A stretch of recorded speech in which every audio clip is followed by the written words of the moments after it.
وأشهد أن لا إله إلا الله وحده لا شريك له وأشهد أن محمدا عبده ورسوله فإن أصدق الحديث كتاب الله وأحسن الهدي هدي محمد صلى الله عليه وسلم وشر الأمور محدثاتها وكل محدثة بدعة وكل بدعة ضلالة وكل ضلالة في النار.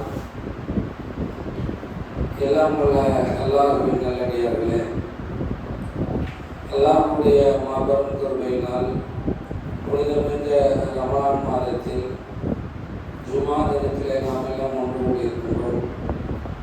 நம்மை எல்லாம் ஒன்று கூட செய்த ஏக இறைவன் அல்லாஹ் ஒருவனுக்கு எல்லா புகழும் புகழ் அனைத்திற்கும் சொந்தக்காரன் வல்ல நாயகன் அல்லாஹ்வின் சாந்தியும் சமாதானமும் அகில உலக மக்களுக்கெல்லாம் அருள் புரியும் அல்லாஹ்வின் தூதர் நபிகள் நாயகம் ஸல்லல்லாஹு அலைஹி வஸல்லம் அவர்கள் மீதும் அவர்களை பின்பற்றி வாழ்ந்த சஹாபாக்களின் மீதும் சஹாபிய பெண்மணிகள் மீதும் இங்கு ஒன்றோடு இருக்கக்கூடிய நாம் அனைவர் மீதும் அந்த ரஹ்மானுடைய வற்றா கருணை என்றென்றும் நிலவட்டுமாக. எல்லாம் வல்ல அல்லாஹ்வின் நல்லடியார்களே, அல்லாஹ் ரப்பல் ஆலமீன்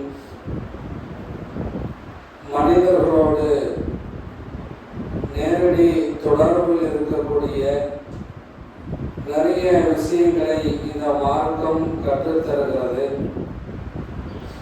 அதில் குறிப்பாக ஒரே ஒரு விஷயத்தை மட்டும் அதிகமாக நபிமார்கள் நல்லடியார்கள் இதை அதிகம் செய்ய வேண்டும் என்று அல்லாஹ்வுடைய திருமறை குர்ஆனிலும் நபிகள் நாயகம் ஸல்லல்லாஹு அலைஹி வஸல்லம் அவருடைய வாழ்க்கையிலும் ஏராளமான விஷயங்களில் இருந்து இந்த ஒரு நல்ல ஒரு செயல்பாடு நமக்கு கிடைக்கிறது. பொதுவாக அல்லாஹ்விடத்திலே நெருங்கக்கூடிய, அல்லாஹ்விடத்திலே நேரடியாக நாம் கோரிக்கை வைக்கக்கூடிய, இறைவன் நமக்கு பதில் தரக்கூடிய விஷயங்கள் இருக்கிறது என்று சொன்னால் அது ஒன்றே ஒன்று மட்டும்தான், அது பிரார்த்தனை. அதை நபிகள் நாயகம் ஸல்லல்லாஹு அலைஹி வஸல்லம் அவர்கள் சொல்லும் பொழுது அத்துவாஹு ஹுவல் இபாதா, பிரார்த்தனையும் ஒரு வணக்கம் தான் என்று அல்லாஹ்வின் தூதர் அவர்கள் சொல்லி இருக்கிறார்கள். நாம் இறைவனிடத்திலே கேட்கக்கூடிய நம்முடைய தேவைகளோ, நம்முடைய பாவ மன்னிப்போ அல்லது அடுத்தவர்களுக்கான தேவைகளோ, இது போன்ற ஏராளமான கோரிக்கைகள் அல்லாஹ்விடத்திலே நீங்கள் வைக்கப்படுவது வெறுமனே படைத்த இறைவனிடத்திலே வெறுமனே கேட்பது அல்ல, அதுவும் ஒரு வணக்கம் தான் என்று நபிகள் நாயகம் ஸல்லல்லாஹு அலைஹி வஸல்லம் அவர்கள் சொல்லி இருக்கிறார்கள். அப்படிப்பட்ட பிரார்த்தனை என்று சொல்லக்கூடிய அந்த வணக்கத்தை இன்றைக்கு நமக்கு கிடைத்தது போல மற்ற எந்த ஒரு மதத்தவர்களுக்கும் எந்த சமூகத்தவர்களுக்கும் கிடைக்கவே இல்லை. அதை நாம் முதலிலே புரிந்து கொள்ள வேண்டும். மற்ற மதங்களிலே மற்ற மனிதர்களுக்கு மத்தியிலே இருக்கக்கூடிய செயல்பாடுகளை எல்லாம் நீங்கள் எடுத்து பார்த்தால் கடவுளுக்கு முன்னால் ஒரு இடைத்தரகர் இருப்பார். அவரிடம் கொடுத்து அதற்கு பிறகு அவர் கடவுளிடம் பேசிவிட்டு வந்ததாக, கடவுளிடம் கோரிக்கை வைத்துவிட்டு வந்த பிறகு நமக்கு காணிக்கையாக தருவார். அதை வாங்கி கொண்டு செல்வார்கள். இப்படித்தான் கடவுளிடம் வைக்கக்கூடிய கோரிக்கைகள் இருப்பதை பார்த்திருக்கிறோம். ஆனால் அல்லாஹ் நமக்கு வழங்கப்பட்டு இருக்கக்கூடிய வாய்ப்பு எப்படிப்பட்டது என்று சொன்னால், அல்லாஹ்விடத்திலே, அகிலத்தை படைத்தவனிடத்திலே நாம் வைக்கக்கூடிய கோரிக்கைகள் யாராக இருந்தாலும் நேரடியாக அவர்கள் தனிப்பட்ட முறையிலே கேட்டுக்கொள்ளலாம். அதை படைத்தவன் அங்கீகரிக்கிறான், படைத்த இறைவன் அதற்குண்டான பதில்களை கொடுக்கிறான் என்று ஏராளமான விஷயங்களிலே இந்த மனித சமுதாயத்திற்கு பாடம் இருக்கிறது. அல்லாஹ்விடத்திலே பேசக்கூடிய, பிரார்த்தனை செய்யக்கூடிய இடங்களில் எல்லாமே மனிதர்கள் அல்லாஹ்விடத்தில் மட்டும்தான் கேட்க வேண்டும் என்று அல்லாஹ் தன்னுடைய திருமறை குர்ஆனிலே அல்லாஹ் சொல்லுகிறான். وَإِذَا سَأَلَكَ عِبَادِي عَنِّي فَإِنِّي قَرِيبٌ அல்லாஹ் ரப்பல் ஆலமீன் சொல்லுகிறான், என்னை பற்றி எனது அடியார்கள் உம்மிடம் கேட்டால் நபியே நீங்கள் சொல்லுங்கள், நான் அருகிலே இருக்கிறேன், அவர்கள் பிரார்த்தனை செய்யட்டும், அவர்கள் என்னிடம் கேட்கட்டும், நான் அவர்களுக்கு கொடுக்கிறேன். அல்லாஹ் எப்படி சொல்லுகிறார்? அல்லாஹ்வை பற்றி முஹம்மதே உங்களிடம் கேட்டால் நீங்கள் சொல்லுங்கள், அல்லாஹ் பக்கத்திலே இருக்கிறான், பக்கத்திலே இருக்கக்கூடிய இறைவனிடத்திலே அவர்களே கேட்கட்டும், அவர்கள் கேட்டால் அவர்களுக்கு நான் பதிலளிக்கிறேன் என்று அல்லாஹ் ரப்பல் ஆலமீன் தன்னுடைய திருமறை குர்ஆனிலே அவன் அருகிலே இருக்கிறான், நீங்கள் கேளுங்கள் என்று அல்லாஹ் சொல்லுகிறார். அப்படிப்பட்ட அல்லாஹ் ரப்பல் ஆலமீன் யார் கேட்டால் அல்லாஹ் கொடுப்பான், யார் கேட்டால் அல்லாஹ் கொடுக்க மாட்டான் என்பதை இந்த மார்க்கம் சில விஷயங்களை இந்த மனிதனுக்கு சொல்லுகிறது. அதை தெரிந்து கொள்வதற்கு முன்னால் பிரார்த்தனை என்று சொன்னால் நாம் நினைக்கிறோம் கைகளை ஏந்தி அல்லாஹ்விடத்தில் கேட்பது மட்டும்தான் பிரார்த்தனை. அது மட்டும் அல்ல பிரார்த்தனை. நீங்கள் கைகளை ஏந்தாமல் அல்லாஹ்வை நினைத்து விட்டு படைத்தவன் தருவான் என்ற எண்ணத்திலே கேட்டால் அதையும் அல்லாஹ் அங்கீகரிப்பார். அப்படி அல்லாஹ் அங்கீகரித்ததாக தன்னுடைய திருமறை குர்ஆனிலே அல்லாஹ் ரப்பல் ஆலமீன் சொல்றார். எப்படி சொல்றார்? குகைவாசிகளை பற்றி அல்லாஹ் பேசுகிறார். குகைவாசிகள் அவர்கள் நினைத்தார்கள், நல்லடியார்கள் நினைத்தார்கள், இறந்து போனதை அல்லாஹ் எப்படி உயிர்ப்பிப்பான் என்று நினைக்கும் பொழுது அவர்கள் நினைத்ததற்காக அல்லாஹ் ரப்பல் ஆலமீன் அதை அங்கீகரித்து அல்லாஹ் அதை செய்து காட்டுகிறார். அவர்களை ஒரு குகைக்குள் தங்கவிட்டு அந்த குகைக்குள்ளே அவர்கள் கொண்டு வந்த பிராணியும் அவர்கள் கொண்டு வந்த உணவையும் அவர்கள் வைத்துவிட்டு கொண்டு வந்த பிராணி மண்ணோடு மண்ணாக போய் வெறும் எலும்பு மட்டும் இருக்கிறது. அவருடைய உணவுகள் கெட்டு போகாமல் இருக்கிறது. அதை பற்றி சொல்லுகிறார்கள், அவர்கள் சில 100 ஆண்டுகள் வாழ்ந்திருக்கிறார்கள். அவர்கள் ஏதோ சில நாள் தூக்கத்திலே கிடந்ததை போன்று முழித்து பார்க்கும் பொழுது அந்த கொண்டு வந்த பிராணியை பார்த்தால் அது செத்து போய் வெறும் எலும்புமாக கிடக்கிறது. எப்படியோ அந்த எலும்பு செத்து போனால் ஒரு 100 ஆண்டுகளுக்கு மேலாக ஆன கணக்கிலே வெறும் எலும்பு கிடக்கிறது. அல்லாஹ் இப்படி அவர்கள் நினைத்ததை அல்லாஹ் நடத்திவிட்டு அல்லாஹ் இப்படித்தான் இறந்தவர்களை உயிர்ப்பிப்பேன் என்று அல்லாஹ் ரப்பல் ஆலமீன் அங்கே செய்து காட்டுகிறார். அதுபோல இப்ராஹிம் அலைஹிஸ்ஸலாம் அவர்கள் நினைத்தார்கள், இறைவா நீ எப்படி இறந்து போனவர்களை உயிர்ப்பிக்கிறாய்? அப்பொழுது படைத்தவன் கேட்கிறான். எப்படி கேட்கிறார்? அங்கே குகைவாசிகள் நினைத்தார்கள், நினைத்ததை அல்லாஹ் நடைமுறைப்படுத்துகிறார். இப்ராஹிம் நபி கேட்கிறார், உடனே இறைவன் கேட்கிறார், நீ சந்தேகப்படுகிறாயா? இப்ராஹிம் நபி சொல்றார், இறைவா இல்ல, நான் உன் மீது சந்தேகப்படவில்லை. அல்லாஹ் ரப்பல் ஆலமீன் அதை ஏற்றுக்கொண்டு பறவைகளை பிடித்து அந்த பறவைகளை பல கூறுகளாக பிரித்து ஒவ்வொரு மலை மீது வைக்கப்பட்டு பிறகு அதனுடைய உடல்கள் ஒன்று சேர்ந்து இப்படித்தான் இறந்ததை நான் உயிர்ப்பிக்கிறேன் என்று இறைவன் காட்டுகிறார். அப்ப அல்லாஹ் இதில் எதை செய்கிறார்? அவர்கள் மனதால் நினைப்பதை கூட, அவர்கள் வெறுமனே இறைவனிடத்திலே கேட்பதை கூட அல்லாஹ் ரப்பல் ஆலமீன் அதை அவர்களுக்கு நடத்தி காட்டுகிறான் என்று சொன்னால், இப்படித்தான் இதைவிட வலிமையானது அல்லாஹ்விடத்திலே நேரடியாக கேட்கக்கூடிய பிரார்த்தனை.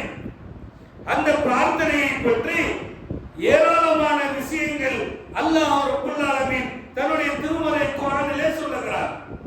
முதலிலே அல்லாஹ்விடத்திலே நாம் கேட்கக்கூடிய நேரத்திலே நாம் செய்யக்கூடிய நல்ல அமல்களை வைத்து அல்லாஹ்விடத்திலே பிரார்த்தனை செய்யலாம். அப்படி செய்தால் அதை அல்லாஹ் அங்கீகரிக்கிறார். அல்லாஹ் தன்னுடைய திருமறை குர்ஆனிலே அல்லாஹ் சொல்லுகிறார், ரப்பனா தகப்பல் மின்னா இன்னக அன்த ஸமீஉல் அலீம். அல்லாஹ் சொல்லுகிறான், அந்த ஆலயத்தை அடித்தளத்தை இப்ராஹீமும் இஸ்மாயிலும் உயர்த்திய போது அவர்கள் அல்லாஹ்விடத்திலே கேட்டார்கள், என் இறைவா எங்களிடம் இருந்து இந்த பணியினை நீ ஏற்றுக்கொள்வாயாக. பிரார்த்தனையினுடைய ஒரு வழிமுறை என்ன? நாம செய்யக்கூடிய நல்ல காரியங்களை செய்து முடித்ததற்கு பிறகு அல்லாஹ்விடத்திலே நீங்கள் அதை கேட்க வேண்டும். அல்லாஹ்விடத்திலே செய்ததை நீங்கள் சொல்லிவிட்டு இறைவா ஏற்றுக்கொள் என்று சொல்லி நீங்கள் கேட்டுக்கொள்ளலாம். இந்த வசனத்திலே அல்லாஹ் ரப்பல் ஆலமீன் சொல்லுகிறார். சொல்லிட்டு அல்லாஹ் சொல்லுகிறார், நீயே செவியுறுபவன், நீயே அறிந்தவன். அப்ப இப்ராஹிம் நபியும் இஸ்மாயில் அலைஹிஸ்ஸலாம் அவர்களும் செய்தது என்ன? மக்கா என்ற அந்த இறை இல்லம் பழுதடைந்ததை அவர்கள் மீண்டும் புதுப்பித்து எல்லாம் கட்டி முடித்த பிறகு அல்லாஹ்விடத்திலே கேட்கிறார்கள், இறைவா இந்த பணியை நீ ஏற்றுக்கொள்வாயாக, எல்லாம் இதை ஏத்துக்க என்று அல்லாஹ்விடத்திலே செய்த காரியத்தை சொல்லுகிறார்கள். இதுபோல நம்முடைய வாழ்க்கையிலும் நாம் செய்யக்கூடிய எண்ணற்ற நல்ல விஷயங்கள், நாம் வெறுமனே நன்மையான காரியங்கள் நிறைய செய்கிறோம். நாம் கொடுக்கக்கூடிய தர்மம் கொடுத்து விட்டு அல்லாஹ்விடத்திலே சொல்லலாம், இறைவா நான் கொடுத்த இந்த தர்மம் உனக்காக கொடுத்திருக்கிறேன், அல்லாஹ் ஏற்றுக்கொள்வாயாக. நாம் கொடுக்கக்கூடிய இன்னும் பல நன்மையான காரியங்கள், அது அனைத்தையும் நாம் செய்துவிட்டு அதற்கு பிறகு அல்லாஹ்விடத்திலே அல்லாஹ் இதை ஏற்றுக்கொள்வாயாக என்று நாம் அதை சொல்லலாம். அதுபோல பிரார்த்தனையில நபிகள் நாயகம் ஸல்லல்லாஹு அலைஹி வஸல்லம் அவர்கள் பொதுவாகவே பிரார்த்தனை என்று சொன்னால் நாம் என்ன நினைக்கிறோம்? அல்லாஹ்விடத்திலே நாம கேட்கிறோம், கேட்டா உடனே கிடைக்கணும். அப்படி கிடைக்கலன்னு சொன்னா நம்முடைய பிரார்த்தனை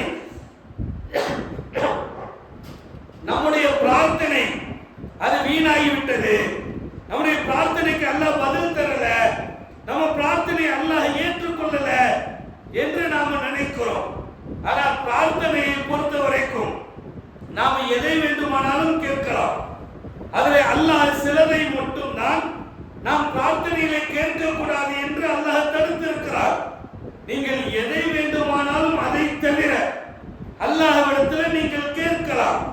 நீங்க கேட்கக்கூடிய விஷயம், நீங்கள் கேட்ட உடனே ஒன்று அல்லாஹ் தரலாம், அல்லது நீங்கள் கேட்கும் பொழுது அல்லாஹ் தராமல் அதற்கு பிறகு பல நாட்களோ பல மாதங்களோ பல ஆண்டுகளோ கழித்து அல்லாஹ் தரலாம். நபிகள் நாயகம் ஸல்லல்லாஹு அலைஹி வஸல்லம் அவர்கள் சொல்லுகிறார்கள், இதை நம்முடைய உள்ளத்திலே ஆழமாக பதிவைக்க வேண்டும். கேட்ட உடனே கிடைக்கல நினைக்கிறோமே, ரசூலுல்லாஹ் சொன்னாங்க, 3 விதங்களிலே உங்களுடைய பிரார்த்தனை அங்கீகரிக்கப்படுகிறது. ஒன்று எப்படி தெரியுமா? நீங்கள் அல்லாஹ்விடத்திலே கேட்டால் அல்லாஹ் உடனே தருகிறார். அல்லாஹ் எனக்கு காசு பணத்தை நிறைய கொடு, எனக்கு சொந்த வீட்டை கொடு, சொந்த தொழிலை கொடு, எனக்கு குழந்தை பாக்கியத்தை கொடு, என்னுடைய கஷ்டத்தை போக்கி விடு, என்னுடைய நோயை போக்கி விடு. நாம் அல்லாஹ்விடத்திலே கேட்கிறோம்.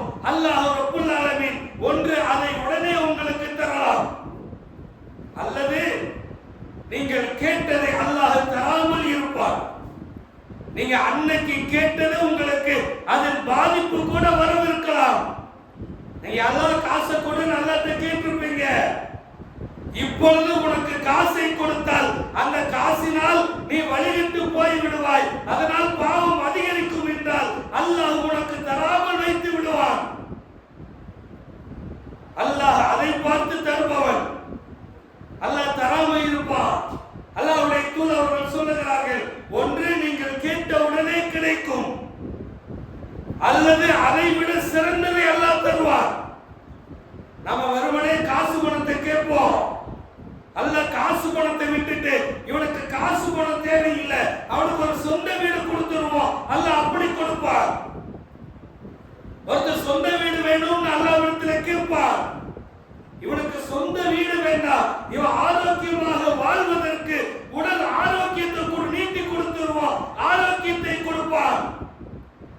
ஒருவன் ஆரோக்கியத்தை கேட்பான், அவனுக்கு அல்லாஹ் ரப்பல் ஆலமீன் ஆரோக்கியத்தை விட அவனுக்கு மன நிம்மதியையும் மன உறுதியையும் கொடுத்து விடுவோம் என்று அல்லாஹ் அதை கொடுப்பான். நீங்க கேட்டது ஒண்ணா இருக்கும். படைத்த இறைவன், உங்களுடைய உள்ளத்தை புரிந்த இறைவன் உங்களுக்கு எது சிறந்ததோ அதை அல்லாஹ் ரப்பல் ஆலமீன் தருவார். அடுத்து இன்னொரு ரசூலா சொல்றாங்க, அடுத்தது அல்லாஹ் எப்படி தருவான் தெரியுமா? நீங்கள் உலகத்திலே கேட்பீர்கள். அல்லாஹ் உங்களுக்கு கேட்டதையும் தராமல் அல்லது கேட்டதை விட சிறந்ததையும் அல்லாஹ் தராமல் இருந்தால் மறுமை நாளிலே உங்களுக்கு அல்லாஹ் ரப்புல் ஆலமீன் உங்களுக்கு சிறந்ததை தருவான். மறுமையில சிறந்தது என்ன? அல்லாஹ் நம் பாவத்தை மன்னித்து நரகத்திற்கு செல்லக்கூடிய வாய்ப்புகளை குறைத்து சுவனத்திற்கு செல்லக்கூடிய வாய்ப்பை அல்லாஹ் ரப்புல் ஆலமீன் நமக்கு தருவான். எனவே பிரார்த்தனையினுடைய அடிப்படை இந்த மூன்று. ஒன்று கேட்டது அல்லாஹ் தருவான், அல்லது கேட்டதை விட சிறந்ததை அல்லாஹ் தருவான், அல்லது ரெண்டையும் தராமல் மறுமையிலே நமக்கு சிறப்பானதை தருவான். இதை உள்ளத்திலே நாம் நினைவுபடுத்திக் கொள்ள வேண்டும். இப்படி நாம் கேட்கிறோம், அது எப்போ கிடைக்கும்னு தெரியாது, ஆனால் அல்லாஹ் தருவான். எப்படி தெரியுமா? ஒருமுறை நபிகள் நாயகம் ஸல்லல்லாஹு அலைஹி வஸல்லம் அவர்கள் மக்காவிலே தொழுது கொண்டிருக்கக்கூடிய நேரத்தில் அங்கே என்ன நடக்கிறது? அபூ ஜஹலும் அவனுடைய கூட்டத்தார்களும் நபிகளார் தொழுது கொண்டிருக்கும் பொழுது ஒரு மனிதனை வைத்து ஒட்டக குடலை மலக்குடலை கொண்டு நபிகளார் மீது போடுகிறார்கள். ரசூலுல்லாஹ் சஜ்தால கிடக்குறாங்க. போட்ட உடனே ரசூலுல்லாஹ்னால எந்திரிக்க முடியல, சஜ்தாவிலே இருக்கிறார்கள். ஃபாத்திமா ரலியல்லாஹு அன்ஹா ஓடி வராங்க. அவர்கள் அதை அப்படியே தள்ளி கீழே வீழ்த்தி விடுகிறார். அப்புறம் ரசூலுல்லாஹ் எந்திரிச்சு அல்லாஹ்வுடைய தூதர்கள் அங்கே அல்லாஹ்விடத்தில் பிரார்த்தனை செய்கிறார்கள். எப்படி ரசூலுல்லாஹ் கேட்கிறாங்க? இறைவா, இந்த அபூ ஜஹலை நீ பார்த்துக்கொள், இந்த உத்பாவை பார்த்துக்கொள், இந்த ஷைபாவை பார்த்துக்கொள் என்று அல்லாஹ்வுடைய தூதர் அவர்கள் ஒரு 7 நபர்களை அல்லாஹ்வுடைய தூதர் அங்கே கையேந்தி ரசூலுல்லாஹ் அல்லாஹ்விடத்தில் கேட்கிறார்கள். யா அல்லாஹ், இவர்கள் தொழுது கொண்டிருக்கக்கூடிய உன்னுடைய அடியானை இவர்கள் தொழுது கொண்டிருக்கும் பொழுது இடையூறு செய்கிறார்கள், இவரை நீ பார்த்துக்கொள். ரசூலுல்லாஹ் எப்ப கேட்டாங்க? மக்காவிலே ஆரம்ப கால நேரத்தில் ரசூலுல்லாஹ் இந்த பிரார்த்தனையினை கேட்டார்கள். கேட்ட பிரார்த்தனையினை நபிகளார் கேட்டார். இறைவனுடைய தூதர் அவர்கள் கேட்ட பிரார்த்தனையினை அல்லாஹ் எப்பொழுது அங்கீகரித்தான் தெரியுமா? பத்ர் போர்க்களம் நடக்கிறது. பல ஆண்டுகள் கழித்து நடக்கக்கூடிய போர்க்களம் பத்ர் போர்க்களம் நடக்கிறது. அந்த போர்க்களத்தில் ஒரு நபித்தோழர் சொல்லுகிறார், நான் இந்த கிணற்றிலே நான் பார்த்தேன் அபூ ஜஹலுடைய உடல் அந்த கிணற்றிலே வீசப்பட்டது. அவர்கள் அங்கே இறந்து போய் கிடந்தார்கள். அல்லாஹ்வுடைய தூதர் அவர்கள் அன்றைக்கு கேட்ட அந்த பிரார்த்தனை எப்பொழுது பதிலளிக்கப்பட்டது? பல ஆண்டுகள் கழித்து அல்லாஹ் ரப்புல் ஆலமீன் இறை தூதர் கேட்ட பிரார்த்தனைக்கு பல ஆண்டுகள் கழித்து பதில் கொடுக்கிறார். இப்ப நாமும் நம்முடைய பிரார்த்தனையில உடனே கிடைக்கணும்னு நினைக்க கூடாது. சில மாதங்கள், சில வருடங்கள் அல்லது சில நாட்களிலே, சில மணி நேரத்திலே அல்லாஹ் தருவான்.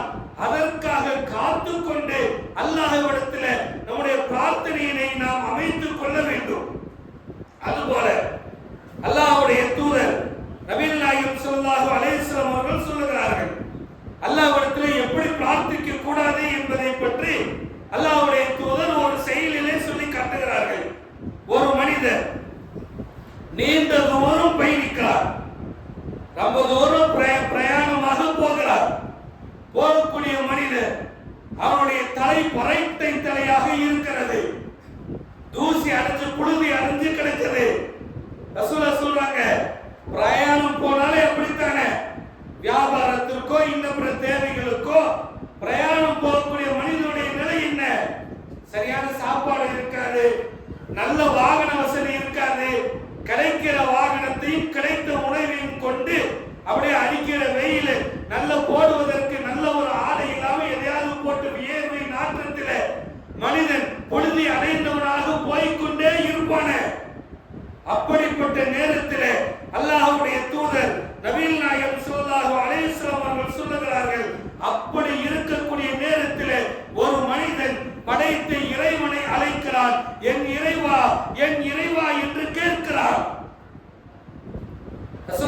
சொல்றாங்க, இப்படி ஒரு மனிதன் அழைக்கிறான், ஆனால் படைத்த இறைவனோ அவனுக்கு பதில் அளிக்கவில்லை. ரசூலுல்லாஹ் சொல்றாங்க, அவனுக்கு அல்லாஹ் பதில் அளிக்கல. ஏன் தெரியுமா? அவனுடைய ஆடை, அவனுடைய உணவு, அவனுடைய இருப்பிடம். அல்லாஹ்வுடைய தூதர் நபிகள் நாயகம் ஸல்லல்லாஹு அலைஹி வஸல்லம் அவர்கள் சொல்லுகிறார்கள், அவனுடைய ஆடை, அவனுடைய உணவு, அவனுடைய குடிப்பு, அவனுடைய நீர், இது எதுவும் ஹலாலாக இல்லை, ஹராமாக வைத்திருக்கிறான். எனவே அவன் கேட்கிற பிரார்த்தனையை அல்லாஹ் ஏற்றுக்கொள்ள மாட்டான். ரசூலுல்லாஹ் என்ன சொல்றாங்க? அல்லாஹ் பிரார்த்தனையை அங்கீகரிக்கக்கூடிய ஒரு இடம் பயணம். நம்முடைய பயணத்திலே பிரார்த்தனையை கேட்டால் அல்லாஹ் ஏற்றுக்கொள்வான். அந்த இடத்துல ரசூலுல்லாஹ் சொல்றாங்க, அவனுடைய ஆடை ஹராமாக இருந்தால், அவனுடைய குடிப்பு ஹராமாக இருந்தால், அவனுடைய உணவு ஹராமாக இருந்தால் அல்லாஹ் அதை ஏற்றுக்கொள்ள மாட்டார். அப்ப நாம கவனிக்க வேண்டிய விஷயம் என்ன? நம்முடைய ஆடையோ, நம்முடைய உணவோ, நம்முடைய நீர் அருந்துதலோ ஹராமாக இருக்கும் என்று சொன்னால் நம்முடைய பிரார்த்தனை அல்லாஹ் ஏற்றுக்க மாட்டான். நாம அதுல கவனம் செலுத்தணும். நாம சம்பாதிக்கிற சம்பாத்தியம் ஹலாலா ஹராமா? இன்னைக்கு பல பேர் நினைக்கிறார், லாட்டரி சீட்டுகளை வாங்கி கொண்டு அல்லாஹ்விடத்தில் பிரார்த்தனை செய்பவர், அல்லாஹ் இந்த நம்பருக்கு எனக்கு விழுகணும், எனக்கு கிடைச்சிடணும். அது ஹலால் அல்ல, ஹராம். நம்முடைய வியாபாரத்திலே பொய்யை சொல்லி வியாபாரம் செய்தால் அது ஹராம். அல்லாஹ்வின் மீது பொய் சத்தியம் செய்து வியாபாரம் செய்தால் அது தடுக்கப்பட்டது, ஹராம். அடுத்தவனுடைய பொருளாதாரத்தை சுரண்டி நம்முடைய வாழ்க்கையிலே வாழ்ந்தால் அது ஹராம். இப்படியெல்லாம் நம்முடைய வாழ்க்கை இருந்து அல்லாஹ்விடத்திலே கேட்டால் அது அல்லாஹ்விடத்திலே ஏற்றுக்கொள்ளப்படாது என்று அல்லாஹ்வுடைய தூதர்கள் சொல்லுகிறார்கள். அதுபோல இன்னொரு விஷயத்திலே நபிகள் நாயகம் ஸல்லல்லாஹு அலைஹி வஸல்லம் அவர்கள் சொல்லுகிறார்கள், உறவை துண்டிக்கும் விஷயத்திலும் பாவமான விஷயத்திலும் நீங்கள் கேட்கக்கூடிய பிரார்த்தனைக்கு அல்லாஹ் பதிலளிக்க மாட்டான். உறவை துண்டிக்கணும்னு நீங்க பிரார்த்தனை செஞ்சீங்கன்னு வைங்க, அல்லாஹ் இவனை விட என் சொந்தக்காரன் இவனை விட நிறைய காசு பணம் எனக்கு வேணும், அவன் அப்போ என்கிட்ட வருவாய் இல்ல, அவனை நான் பார்த்துக்கணும் என்று நீங்கள் நினைத்து கேட்டால், உறவை வெறுக்கும் விஷயத்தில் உங்கள் பிரார்த்தனை இருந்தால் அதை அல்லாஹ் ஏற்றுக்கொள்ள மாட்டார். பாவமானதை கேட்டால், எதை இந்த மார்க்கம் தடுத்திருக்கிறதோ அப்படி தடுக்கப்பட்டதை நீங்கள் கேட்டால் அதை அல்லாஹ் ரப்பல் ஆலமீன் ஏற்றுக்கொள்ள மாட்டார். இன்னும் நபிகள் நாயகம் ஸல்லல்லாஹு அலைஹி வஸல்லம் அவர்கள் சொல்லுகிறார்கள், நீங்கள் பிரார்த்திக்கும் பொழுது நீங்கள் அவசரப்படாத வகையிலே பிரார்த்தனை செய்தால் அல்லாஹ் உங்கள் பிரார்த்தனைக்கு பதிலளிக்கிறார். நீங்க கேட்கும் போதே நினைக்கணும், அல்லாஹ் தரும் பொழுது தருவான், படைத்தவன் கண்டிப்பாக எனக்கு தருவான் என்று நினைத்து கேளுங்கள். நீங்க அவசரப்பட்டீர்கள் என்று சொன்னால், அப்படி அவசரப்பட்டால் நீங்கள் கேட்டது கிடைக்காது என்று அல்லாஹ் ரப்பல் ஆலமீன் அல்லாஹ்வுடைய தூதர் அவர்கள் சொல்லுகிறார்கள். இதுவெல்லாம் கேட்க கூடாது என்பதற்கு உரியது. சரி, அல்லாஹ்விடத்தில் கேட்கணும். எப்படி கேட்பது? அல்லாஹ்விட்ட கேட்கிறதுக்கு ஒரு வழிமுறை இருக்கிறது. அதை அல்லாஹ்வுடைய தூதர் அவர்கள் சொல்லுகிறார்கள். எப்படி என்றால், நீங்கள் அல்லாஹ்வை புகழ்ந்து விட்டு கேளுங்கள். எப்படியா? நபிகள் நாயகம் ஸல்லல்லாஹு அலைஹி வஸல்லம் அவர்கள் சொல்லுகிறார்கள், வணக்கத்துக்குரியவன் அல்லாஹ்வை தவிர யாரும் இல்லை, அவன்தான் அகிலத்தை படைத்திருக்கக்கூடியவன், அவன்தான் ஆட்சி அதிகாரத்தை வைத்திருக்கக்கூடியவன், அவன்தான் அனைத்திற்கும் அனைத்துடைய புகழுக்குரியவன். ரசூலுல்லாஹ் இன்னும் நிறைய சொல்றாங்க, வணக்கத்துக்குரியவன் அவனை தவிர யாரும் இல்லை, இறைவா நீ தூயவன். வணக்கத்துக்குரியவன் அவனை தவிர யாரும் இல்லை, இறைவா நீ ஆற்றல் மிக்கவன். இப்படியெல்லாம் அல்லாஹ்வை புகழ்ந்து விட்டு அல்லாஹ்வுடைய தூதர் அவர்கள் சொல்லுகிறார்கள், யா அல்லாஹ், நன்மை செய்யக்கு நான் செய்தால் ஏற்றுக்கொள்வதற்கும் நன்மை செய்வதற்கு வாய்ப்பளிப்பவன் நீ. பாவம் செய்வதை விட்டு தடுக்கக்கூடியவனும் நீ என்று அல்லாஹ்வை புகழ்ந்து விட்டு அல்லாஹ்விடத்தில் இறைவா என்னை மன்னித்து விடு என்று நீங்கள் கேட்டால் அல்லாஹ் ரப்புல் ஆலமீன் அதை அங்கீகரிக்காமல் இருக்க மாட்டார். ரசூலுல்லாஹ் சொல்றாங்க, அல்லாஹ்விடத்தில் நீங்கள் கேட்கும் பொழுது படைத்தவனை புகழ்ந்து விட்டு கேளுங்கள். யா அல்லாஹ் நீ தூயவன், யா அல்லாஹ் நீ ஆற்றல் மிக்கவன், யா அல்லாஹ் வணக்கத்துக்குரியவன், உன்னை தவிர யாருமே கிடையாது. யா அல்லாஹ் நான் நன்மை செய்வதாக இருந்தால் அதற்கு நீதான் அருள் புரிய வேண்டும். யா அல்லாஹ் நான் பாவம் செய்வதாக இருந்தால் நீதான் அந்த பாவத்தில் இருந்து என்னை விலக்கி வைக்க வேண்டும் சொல்லிவிட்டு அல்லாஹ்விடத்திலே கேட்டால் அல்லாஹ் ஏற்றுக்கொள்கிறார். அல்லாஹ் எப்படி ஏற்றுக்கிறானா? அவனை புகழ்ந்து விட்டு அல்லாஹ்விடத்திலே கேட்டால் அல்லாஹ் ரப்புல் ஆலமீன் அதை அங்கீகரிக்கிறார் என்று அல்லாஹ்வுடைய தூதர்கள் சொல்லுகிறார்கள். அதே போல நபிகள் நாயகம் ஸல்லல்லாஹு அலைஹி வஸல்லம் அவர்கள் சொல்லுகிறார்கள், ஒரு மனிதர் அல்லாஹ்விடத்திலே பிரார்த்தனை செய்யட்டும் என்று சொல்லிவிட்டு இறைவனுடைய கடைசி கடமையாக்கப்பட்ட தொழுகை, அந்த தொழுகைக்கு பிறகு அவன் கேட்கக்கூடிய பிரார்த்தனையினை அல்லாஹ் அங்கீகரிக்கிறார். அல்லாஹ் எப்பொழுதெல்லாம் ஏத்துக்கிறான்னு பாருங்க. நாம் அல்லாஹ்விடத்திலே கேட்டால் அல்லாஹ் எப்போ ஏத்துக்குவானோ அந்த நேரத்தில் நம்முடைய கோரிக்கைகளை வைத்து பாருங்கள். நம்முடைய கஷ்டங்கள், நம்முடைய தேவைகள் அதெல்லாம் அல்லாஹ் நிறைவேற்றுவார். ரசூலுல்லாஹ் சொல்றாங்க, இரவு நேரத்திலே கடைசி தொழுகை, அந்த கடமையான கடைசி தொழுகை நிறைவேற்றி விட்டு இஷா தொழுகை முடிச்சிட்டு அல்லாஹ்விடத்தில் நீங்கள் கேட்டால் அல்லாஹ் நிறைவேற்றுகிறார். அடுத்த ரசூலுல்லாஹ் சொல்றாங்க, இரவனுடைய கடைசி நேரத்தில் நீங்கள் அல்லாஹ்விடம் கேட்டால், கடைசி நேரம் எது? தஹஜ்ஜுடைய நேரம், ஃபஜ்ர் நேரத்திற்கு முன்பாக இருக்கக்கூடிய நேரம் இருக்கிறது. இப்போவெல்லாம் நமக்கு அந்த நேரம் இலகுவாக கிடைக்கிறது.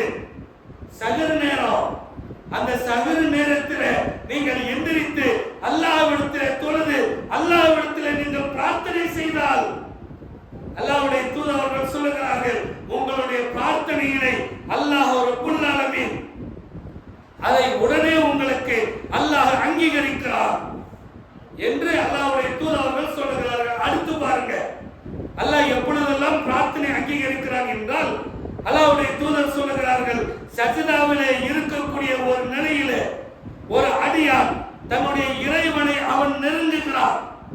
எப்படியா? சஜ்தால ஒரு மனுஷன் கிடந்தால் அல்லாஹ்விடத்தில் அவன் நெருங்குறானாம், அல்லாஹ்வுக்கு பக்கத்திலே போகிறானாம்.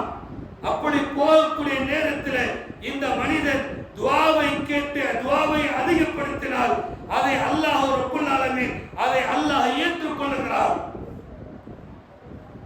சஜ்தால நீங்க கடந்து அல்லாஹ்விடத்தில் கேட்டால் அந்த பிரார்த்தனையினை அல்லாஹ் ரப்புல் ஆலமீன் அதை அங்கீகரித்து கொடுக்கிறான் என்று அல்லாஹ்வுடைய தூதர் நபிகள் நாயகம் ஸல்லல்லாஹு அலைஹி வஸல்லம் அவர்கள் சொல்கிறார்கள்.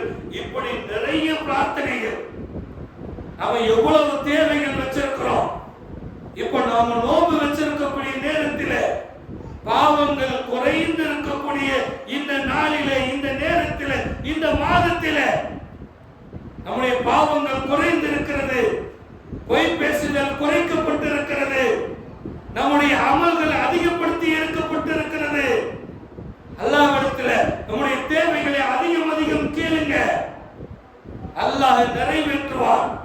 அல்லாஹ்வுடைய தூதர்கள் சொல்லுகிறார்கள், நீங்கள் அல்லாஹ்விடத்தில் வலியுறுத்தி கேளுங்கள். அல்லாஹ்வை எப்படி கேட்க கூடாது? எப்படி கேட்க வேண்டுமா? யா அல்லாஹ், உன்னை தவிர தருபவன் யார்? நீதான் எனக்கு தரணும், எனக்கு கண்டிப்பா கொடு. வலியுறுத்தி அல்லாஹ்வுடைய தூதர்கள் கேட்க சொல்லுகிறார்கள். நம்ம அப்படி எத்தனை முறை அல்லாஹ்விடத்தில் கேட்டு இருக்கிறோம்? ஒரே ஒரு முறை கடனுக்காக வெறுமனே கைகளை ஏந்தி என்ன கேட்கிறோம் என்ற புரிதல் இல்லாத அல்லாஹ்விடத்தில் கேட்கிறோம். கேட்கிற முறையை கூட அல்லாஹ்வுடைய தூதர்கள் சொல்லுகிறார்கள், அல்லாஹ்வுடைய தூதர்கள் கேட்ட விதம் எப்படி தெரியுமா? நிறைய பேர் கேட்கிறோம், பிரார்த்தனை செய்யக்கூடிய விதம் என்ன? நிறைய நபர்கள் 2 கைகளை ஒட்டிக்க இருக்கிறோம். ரசூலுல்லாஹ் கேட்ட விதம் என்ன?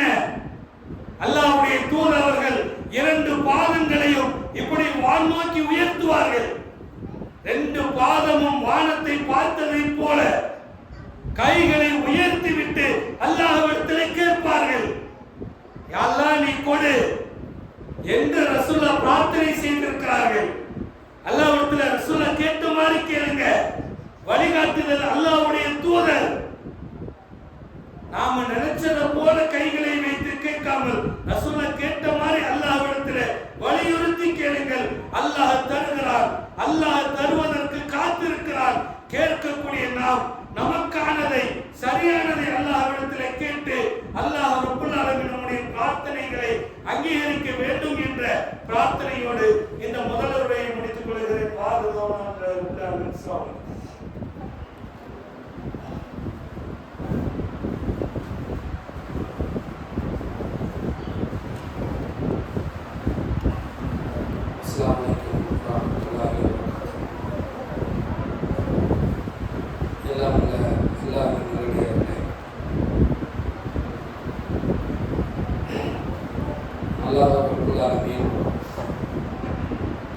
இந்த உலகத்திலே வாழக்கூடிய மனிதர்கள் எவ்வளவு பாவம் செய்தாலும் அந்த பாவத்தை அல்லாஹ் மன்னிப்பது நாம் அவனிடத்திலே கேட்கக்கூடிய அந்த பிரார்த்தனையின் வாயிலாக அல்லாஹ் மன்னிக்கிறார். நீங்கள் கேட்டால் மட்டும்தான், நாம் அனைவரும் அல்லாஹ்விடத்திலே கேட்டால் மட்டும்தான் நம்முடைய பாவத்தை அல்லாஹ் மன்னிக்கிறார். அப்படி கேட்பதினால் நாம் நினைத்து பார்க்க முடியாத அளவிற்கு செய்த பாவங்களை அல்லாஹ் மன்னித்து விடுவான். எனவே இந்த மாதங்களிலே அல்லாஹ்வை அதிகம் நினைவு கூறக்கூடிய இந்த நாட்களிலே நாம் எவ்வளவு பாவங்களை செய்திருக்கிறோமோ அவ்வளவு பாவங்களை அல்லாஹ்விடத்திலே பட்டியல் போட்டு அதையெல்லாம் நினைவிலே கொண்டு வந்து அல்லாஹ்விடத்திலே ஒவ்வொன்றாக சொல்லி அல்லாஹ்விடத்திலே கேட்டால் அல்லாஹ் இந்த பாவங்களை எல்லாம் அல்லாஹ் மன்னிப்பான்.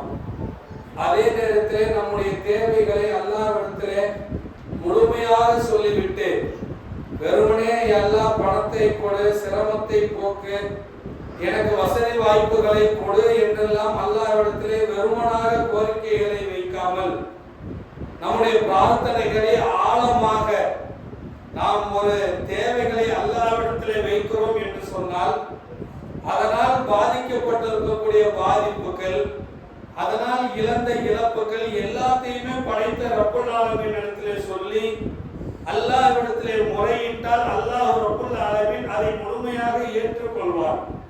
நாம வெறுமனே அல்லாஹ்விடத்திலே கொடு கொடு என்று மட்டுமே கேட்கிறோம். அல்லாஹ் எனக்கு பணம் தேவை, இந்த பணத்தினால் நான் இதை செய்ய போகிறேன், இந்த பணம் இல்லாததினால் இவ்வளவு பாதிப்புகளை நான் அடைந்திருக்கிறேன், அல்லாஹ் நீ தரக்கூடியவன், எனக்கு கண்டிப்பா நீ தர வேண்டும் என்று அல்லாஹ்விடத்திலே வலியுறுத்தி கேளுங்கள்.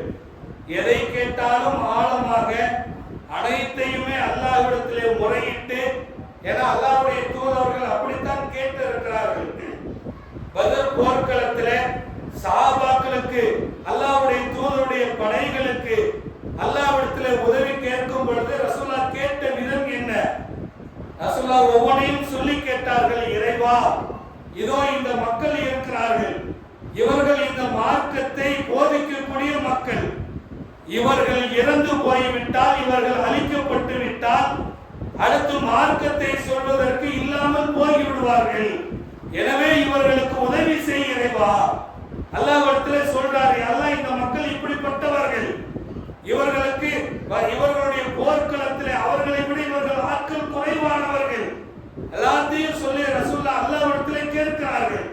அப்படி நம்முடைய பிரார்த்தனையை அல்லாஹ்விடத்திலே ஒருவனே வைக்காமல் அனைத்தையும் சொல்லி அல்லாஹ்விடத்திலே கேளுங்கள். பிரார்த்தனைக்காக அதிகம் நேரத்தை ஒதுக்குங்கள்.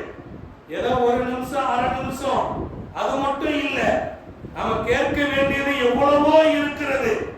எத்தனையோ பேருக்கு கேட்க வேண்டிய பிரார்த்தனை இருக்கிறது. நம்மை விட்டு பிரிந்த நம்முடைய தாய் தந்தையர்கள், நம்முடைய நண்பர்கள்,